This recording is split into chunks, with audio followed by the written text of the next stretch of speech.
You're listening to the Being Stellar podcast, the podcast for modern leaders and entrepreneurs who are tired of hustle culture and ready to invite more ease and more prosperity into their lives. I'm your host, Deborah Stellingwerff, master teacher and coach, and I am obsessed with helping you avoid burnout while you create a sustainable lifestyle full of possibility and profit on your terms.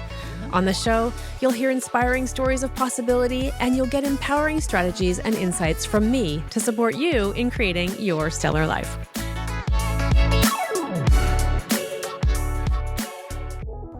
Well, hello there, stellar friends, and welcome back to the Being Stellar podcast. Today's episode began with the topic business blunders. And as I was preparing to tell you about my business blunders and making a list of them, which will become another episode, I realized that this part of the business blunders topic that really wanted to come forward was hiring an assistant. It's a challenging thing to do when you're a new business owner. It's a challenging thing to do when you're an experienced business owner. And I want to share with you what I've learned along the way, what I have helped my clients do to successfully hire an assistant that really works for them. And there's some things you just need to know. You need to know when you're ready to hire an assistant. You need to know when it's too soon. And you need to know what to do to get yourself ready and what to do to set that person up for success. And we're going to talk about all of those things today on this episode. And so let's dive in to hiring an assistant. Many of the people that I work with in my private coaching practice are purpose-driven, high-achieving entrepreneurs who are, like me, do-it-yourselfers. And often they go for far too long in their businesses doing everything themselves just to save a few bucks. And what happens then is it actually prevent ourselves from growing and scaling because we're not asking for support and setting ourselves up to be supported.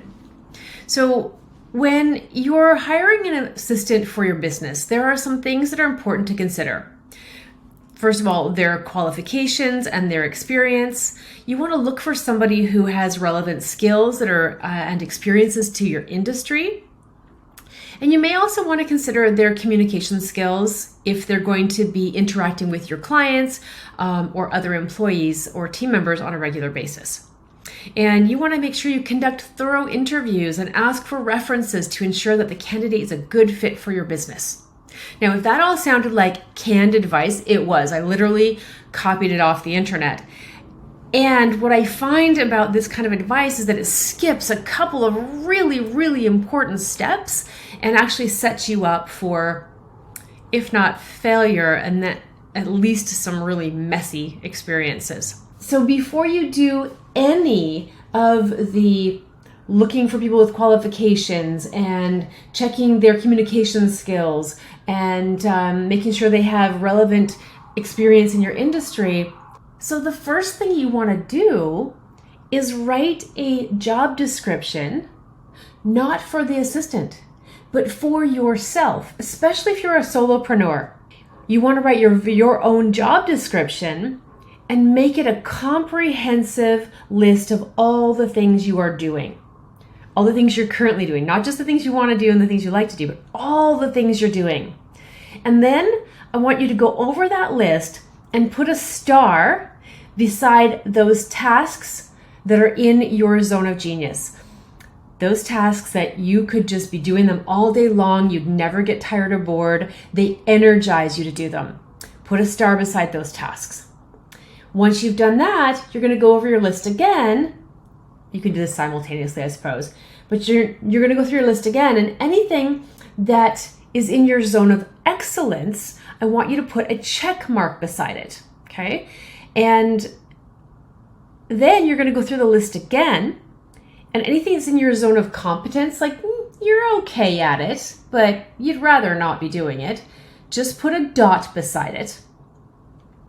And then finally, anything that's left over that's not in your zone of genius, not in your zone of excellence, and not in your zone of competence, I want you to put a dash or a minus symbol beside it. You see where this is going, right?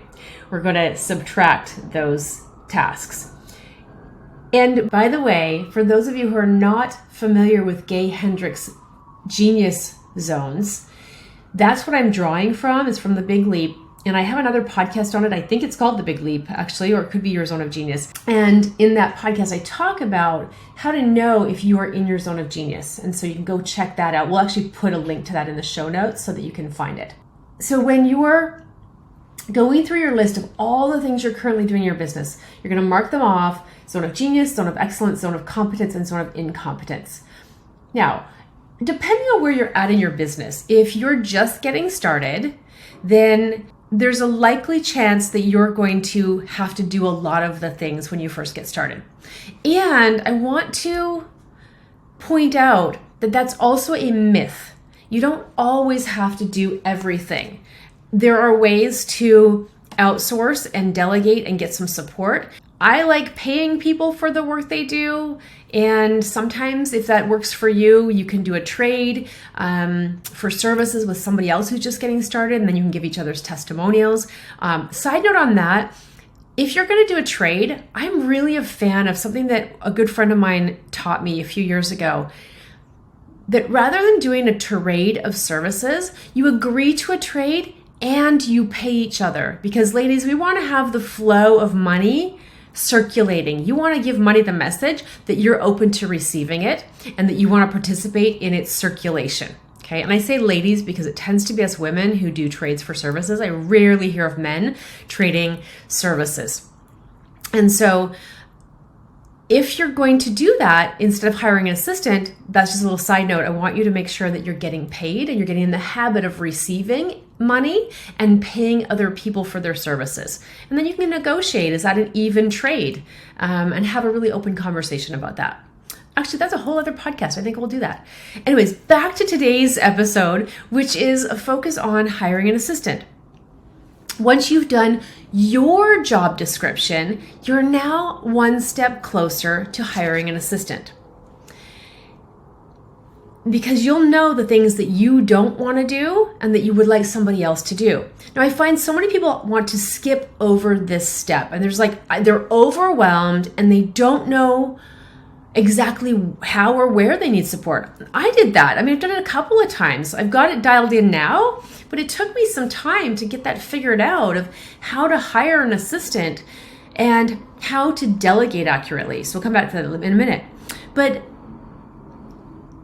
I find when you're overwhelmed, you're like, I just need help. And then you hire somebody, but you don't know exactly what it is you want them to do. Then you're throwing good money after bad.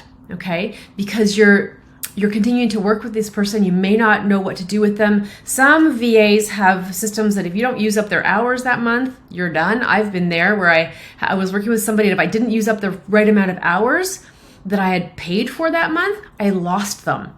So I actually wasted some money doing that because I didn't quite know how to delegate or what to delegate. And once I hired my coach and got really, really clear on what it was I was trying to create, then I was really clear on what it was that I was doing and needed to be done. I was then able to outsource the things that I just don't want to do. And what I've learned from that process is there's a lot of ways that I was holding myself back in my business because there were tasks that I knew how to do them. I just really didn't want to. And I didn't realize, I couldn't figure out, what is my problem? Why don't I want to create an Eventbrite event? I'm not afraid of speaking in public, and I'm not afraid of the work of preparing for it. And so what is my problem that I just can't bring myself to create an Eventbrite event? And I realized I really just don't like doing the technical stuff. I don't like doing that logistical stuff. And that became something that went on my minus list, right? Like, I'm going to take that away. And if you've been watching in the last several months, the last 4 or 5 months, you'll notice I'm doing more workshops again because I have a wonderful assistant who does all that setup for me because I really hate doing it. And so once you've got that description for your job and you know the things you don't want to do, you might think you're ready to hire an assistant. And maybe you are. But first, I want to check in on your systems in your business, because this is another big mistake that a lot of entrepreneurs make. is that they think, I'm just going to hire somebody to make my systems. Now, the problem with that is then they are not your systems. And then you've got to learn how to do somebody else's system. And there's a likely chance that that person will not be with you forever and ever, amen, to the end of your business. And so you'll have their systems in place and not your own. And if they leave you for whatever reason, you're back to square one because you don't have systems. So when I work with entrepreneurs, one of the first things we look at is after their vision, we get the vision for their business, and then we start looking at how we set up systems as we go. Whether you're brand new in business or you've been in business for a while, you need to be thinking about setting up systems before you think about hiring an assistant to help you. I know it's not the fun part. And sometimes if you're okay to invest in somebody to learn it with you, which is what I eventually did because I found it was really difficult for me to just know exactly what to do, to tell someone what to do, rather. So I hired somebody who would build it alongside of me. It's still absolutely my responsibility and my system, and we do it in the way that works for me. But she's got experience working as an executive assistant and also working for other entrepreneurs.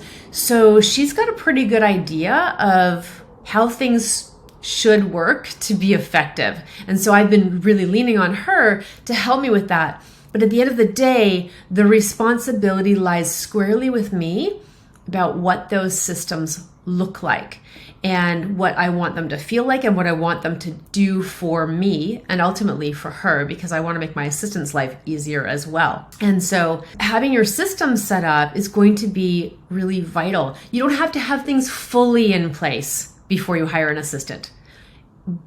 And it's important that you do have things somewhat established and somewhat systematized before you think about hiring somebody. Because if you're running around chaotic without systems and how you do everything is in your head, what you're going to find is that your assistant is not going to know what to do, and you're not going to know what to tell them what to do because you haven't actually thought about it. It's just in your head. So when you've taken the time to put a system on something, so let's use an example from one of my clients, Tracy, who is an investment advisor, and she has a client intake system that originally was in her head. But once she got it down on paper, she was able to hand it over, including the booking of the initial appointments and follow-up appointments to her assistant. So she didn't have to take time and energy to handle appointment booking, to handle the process of which emails got sent to clients at what stage of the journey, which documents were they going to be asked to review or sign. All of that was written out in step-by-step formula. So anybody coming into the position would then be able to just look at it and she could say, there is my operating manual for how to do client intake. Okay, so when you have that in place, it's really easy to replace an assistant who, for whatever reason, leaves you. Sometimes they get pregnant, or sometimes they decide to go back to university, or start their own business. Any number of reasons why they might leave you, and you want to make sure that your system is in place so that you can then set someone else up for success. Okay. So that's just one example of a system that you can have in place before you bring on an assistant. Obviously, the point of having an assistant is to allow you to scale your business. You're going to be able to do things you've never done before once you have an assistant. But there's those things that you've already been doing. Let's get some systems in place and get them logged so that you already have those set up for somebody and you're not wasting time and money getting those in place with a VA or an EA. Okay, so the two things that you need to do to get ready before you hire an assistant: your job description and your systems. At least get the systems somewhat up and running. You can get them fine-tuned with your VA. Once you've done those things, and only once you've done those things, then we can start looking for somebody with relevant skills. And relevant skills and experience in the industry. Now, it's not essential. Like my VA has no experience in the coaching industry. However, well, that's not even true actually, because she was actually working for one of my clients who's a coach when I discovered that she was starting her own business and was actually looking for more clients. And I've since referred her to 3 or 4, maybe 5 other coaches. So she's now an expert in working with people in the coaching industry. And so she didn't have that to begin with, but she's really open to learning. So yes, experience in your industry is valuable, but even more valuable than experience in the industry is a growth mindset, a willingness to learn, and natural problem-solving abilities. One of the things I love about my sweet, wonderful VA, Emily, is that, and virtual assistant is what VA stands for, by the way. Some people ask me that. What I love about Emily is that she takes initiative to solve problems. So if you're a VA or want to be a VA listening to this podcast, taking initiative and offering solutions rather than waiting to be given instructions is going to help you to grow your business and help you to help your client be more efficient. And that's how you end up with 5 referrals to other people. Actually, probably 7, because there's like 4 or 5 coaches that are working with her, and a couple of my realtor clients are also working with her now. And so I'm just realizing how many people are working with my VA, and I want more of her time. So I'm going to stop referring her to other people. So you're going to have to find your own. But this is what you're looking for. You're looking for someone who is a problem solver, who is good at communicating, who after a meeting says to you, okay, just to clarify, these are our action steps. Here's what I'm doing. Here's what you're doing. We're going to meet again at this time. This is when they need to be done, right? Basically, in short, someone who asks, what does done look like? I love that phrase when you're managing a team or even if you're working with a leader who's asking you to do something. Asking that question, what does done look like, just makes everything so much easier. So that's a question to use definitely when you're working with a VA. So you're finding somebody who is experienced in the industry possibly, who has relevant skills, who has good communication skills, and is open to learning. And once you've done that, and you find somebody that just has an energetic fit, just feels good, right? And you may have to try a few people out and give them a trial basis. And so I definitely recommend that when you're looking to hire a virtual assistant or even a part-time assistant, that you give a couple people a try. And when you do give someone an opportunity, that you tell them, this is on trial. We're going to work together for a month and we'll see how it goes. Or we'll work together for 3 months, depending on what their policy is. We want to negotiate this. And sometimes it takes 3 months. Sometimes it only takes a month for you to know this is not a good fit. So make sure that you set up a clear agreement about how much time they're going to be on probation for before you say this isn't working, or, hey, this is working. Let's lock this in a little bit longer. The other thing you want to be really clear on too is how many hours you think you need. Now, I actually didn't know how many hours I was going to need Emily for when I first hired her, because I'd gone from working with a few other VAs that I tried to work with that just weren't quite a fit. They were lovely people, and it just wasn't a fit for what I wanted to do and what I needed and the kind of support that I needed as I'm growing into a leader who is familiar with and comfortable with giving instructions to an assistant. Now, I had an assistant before. I shared an assistant when I was on the real estate team. And to be fair, she wasn't really an assistant. She was our team manager. So she actually really helped us to know how to best take advantage of her services and her support. While I learned a lot from working with Anna, shout out to Anna. While I learned a lot from working with her, I still had to learn a lot about having my own assistant and setting that up in my own business in a situation where it wasn't shared with someone else, running someone else's systems already. Okay. So coming back to what I was saying, got off tangent there. Knowing how many hours you need, you may not know. So what I recommend you do is really think about this person, right? They're running a business too, and they need some security, and it's good for you to set some time and say, okay, I'm going to give this person 5 hours a week or 4 or 10, whatever suits you. And you make that your intention to make sure that person has enough work. And you can always revisit it if it's not happening. And I do that with when I first started working with Emily. I said, okay, I think we're going to do 5 hours a week to start with, because I didn't know how long it would take her to do things. One of the things a mistake that I've seen so often, I've made it, I've seen other leaders make it, we tend to underestimate how long it takes somebody else to do something, okay? Or overestimate how fast they should be at doing something.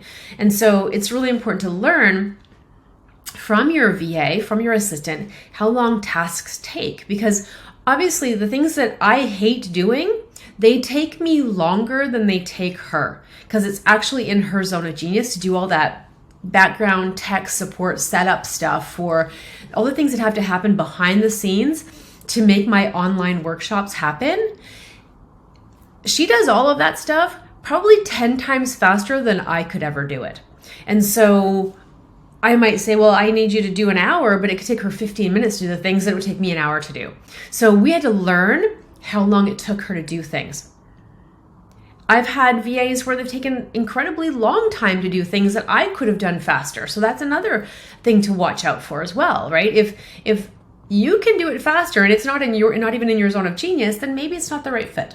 So start with the set amount of hours, and you can always adjust, right? Give it a try for a month and see if you can fit, if it works. And if it doesn't work, then you can add or subtract.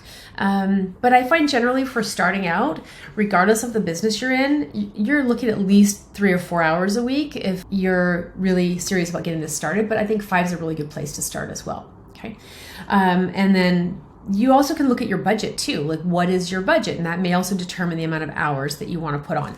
But I also want you to keep in mind that a really easy trap to fall into is, oh, but if I pay this assistant, then I'm spending money, and I shouldn't be spending money in my business right now. I want you to flip the switch on that thinking and remember that paying an assistant means you're buying back time.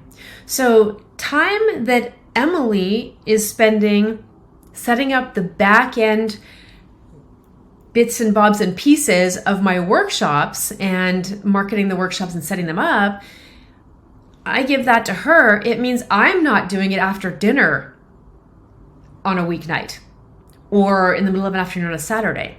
So I can buy back my time. Or even more importantly, I can be doing things that only I can do, like recording this podcast, or recording training videos, or meeting with clients, or meeting with prospective clients. There's lots of things that I can be doing in that hour that I've paid her for that will generate a lot more revenue than I am spending by hiring her to do those things. So keep that in mind if you're feeling hesitant about investing in an assistant, because often we'll think that, ooh, I can't invest yet because I don't have the money. But here's the thing, sometimes investing first actually frees you up to generate more income for your business, which can only mean wonderful things for your life, right? All right, so that's something to keep in mind. So there you have it. You know the steps you need to take to get ready to hire an assistant.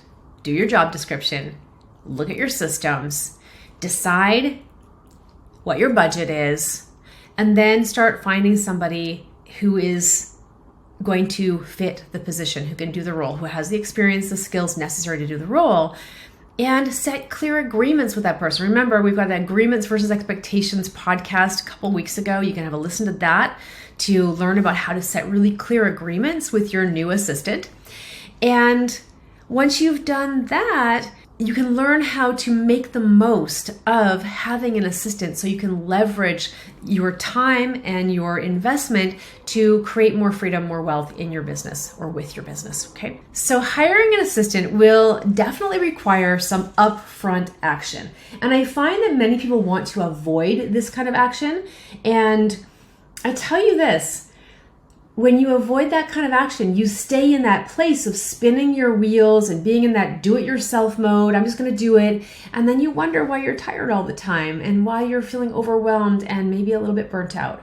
And so if you're willing to do the upfront work to get yourself ready with your job description, your systems, and getting really clear on your budget and how much time you want to have support with and why it is you want an assistant and what you want to get back from them. Right? Are you wanting to buy back time? How much time are you wanting to buy back? Like getting really clear on those things will help you to be ready to hire an assistant.